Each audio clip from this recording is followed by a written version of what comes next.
Salut, c'est Clément de Mouvement Conscient et dans cette vidéo, je vais vous montrer 4 exercices d'équilibre que vous devez connaître parce que je pense que beaucoup de personnes s'intéressent au travail d'équilibre, beaucoup de personnes souhaiteraient faire des mouvements d'équilibre comme le handstand, sauf que je pense que c'est important de commencer par des mouvements qui sont plus simples, simplement pour commencer à avoir un bon feeling par rapport au travail d'équilibre.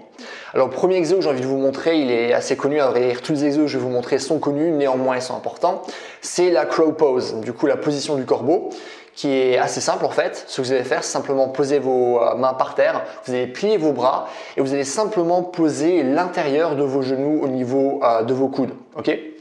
Du coup, ça va demander de petites contraintes de force, de petites contraintes d'équilibre. Néanmoins, c'est un mouvement que vous allez apprendre très rapidement.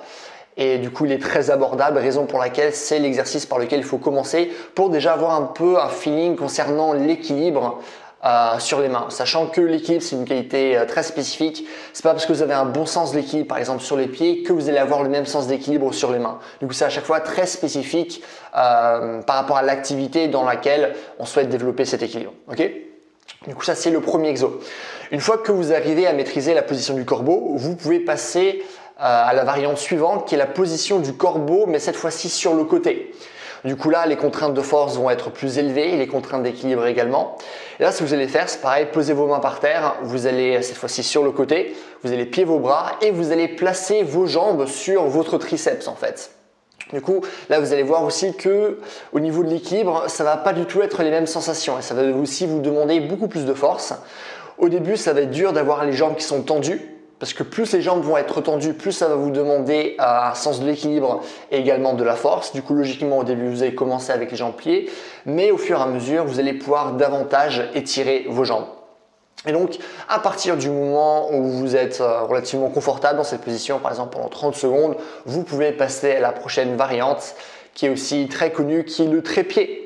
Alors le trépied, pourquoi? Parce qu'il y a 3 points de contact avec le sol. Il y a d'une part votre tête et il y a également vos bras. Il se trouve que avec ce mouvement-là, la majorité du poids va être distribué sur votre nuque et votre tête, raison pour laquelle c'est important de garder une position qui est neutre. Et c'est finalement vos bras qui vont vous aider à vous équilibrer lors de ce mouvement. Du coup, ce que vous pouvez faire, c'est simplement commencer en position de crow pose que maintenant vous maîtrisez et de cette position aller justement dans la position du trépied. Du coup, ça c'est le troisième exo. Par la suite, le quatrième et dernier exo que j'ai envie de vous montrer, c'est une position de yoga qui est connue, Sirsasana, qui est plus dure que le trépied.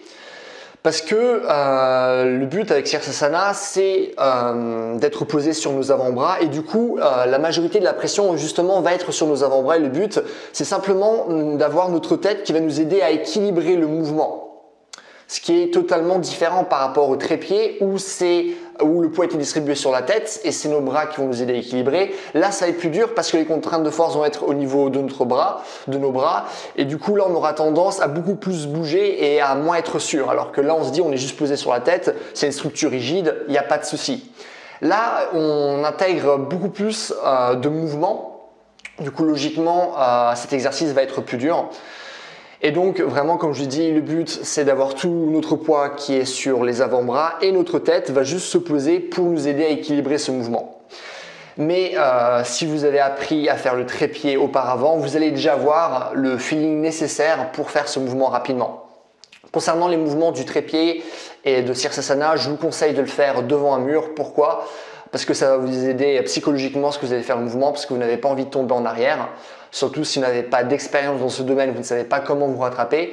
Du coup, faites-le en face d'un mur, comme ça dès que vous perdez l'équilibre, vous savez que hop, le mur sera là pour vous rattraper. Ça marche? C'est pas quelque chose dont vous avez réellement besoin pour la position du corbeau, de côté. Vous pouvez simplement par exemple à ce moment-là poser un coussin devant vous si vous tombez en avant, qui est le plus gros risque lors de ce mouvement. Alors que là, si vous faites par exemple le trépied ou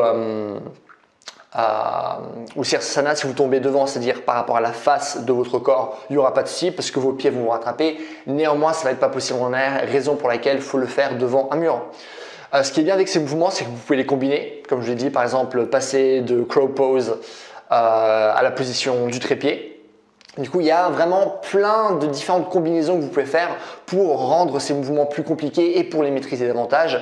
Et ce que vous devez faire également, c'est de commencer progressivement. Par exemple, si on reprend la position du crow pose, ce que vous pouvez faire si vous n'arrivez pas à tenir cette position, c'est simplement rapprocher vos pieds le plus possible de vos mains pour avoir davantage de poids qui est distribué sur vos mains. Et après, vous retournez en arrière et vous faites différentes répétitions comme ça. Une fois que vous êtes bon dans ce schéma d'entraînement, ce que vous pouvez faire, c'est à partir du moment où vous rapprochez beaucoup vos pieds de vos mains et que du coup, votre poids est distribué sur vos mains, restez le plus longtemps à cette position. Une fois que vous maîtrisez cette position, vous pouvez simplement lever un pied, puis lever deux pieds et boum, vous êtes dans la position du crow pose. Après, une fois que vous maîtrisez cette position, vous pouvez simplement poser votre tête au sol et la remonter, faire différentes répétitions comme ça. Ensuite, une fois que vous maîtrisez cette position, vous pouvez clairement poser votre tête et simplement lever une jambe. Une fois que vous maîtrisez cette position, ce que vous pouvez faire, c'est commencer à un peu lever votre bassin. Une fois que vous arrivez à lever votre bassin, vous pouvez commencer à lever vos jambes et ainsi de suite. Du coup, allez-y progressivement. Et du coup, le but lors de vos entraînements, ça va pas être de faire par exemple juste une séance par semaine avec beaucoup d'intensité, par exemple une séance d'1 heure. Ça va plutôt être, je pense que ça va être plus intéressant pour vous de vous focaliser sur le volume. Donc vous allez avoir par exemple 3 séances de 20 minutes. Ça va être beaucoup plus intéressant parce que non seulement c'est des exercices qui demandent de la force par exemple, mais c'est surtout des exercices qui vont demander de la coordination. Du coup, créer de nouvelles connexions au niveau de votre cerveau. Et pour ça, c'est toujours plus intéressant de privilégier le volume plutôt qu'à l'intensité. Du coup, allez-y, 3 séances de 20 minutes.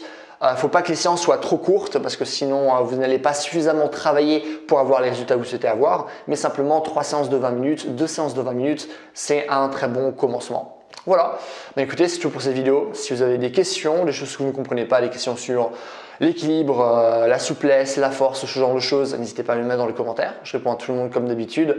Si vous avez aimé la vidéo, n'hésitez pas à me mettre un j'aime parce que comme ça ma vidéo sera mieux répertoriée et du coup j'aurai plus de vues et plus d'abonnés par la suite, ce qui est vachement cool pour moi.